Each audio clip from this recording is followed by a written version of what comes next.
யோ, எங்க ஊர்ல ஒரு பையன் ரொம்ப நேரம் தண்ணியில மூழ்கி இருந்து சாதனை படைச்சிருக்கான். பரவாயில்லையடி, எவ்வளவு நேரம் மூழ்கி இருந்தான்? 2 மணி நேரம். சூப்பர் டி, உண்மையிலே இது சாதனை தான். ஆமாயா, அவன் சாதனைய கொண்டாடாம சண்டை போட்டுட்டு இருக்காங்க. சண்டை போடுறாங்களா?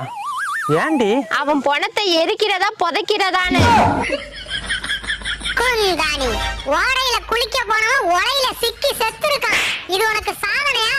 வேதனடி.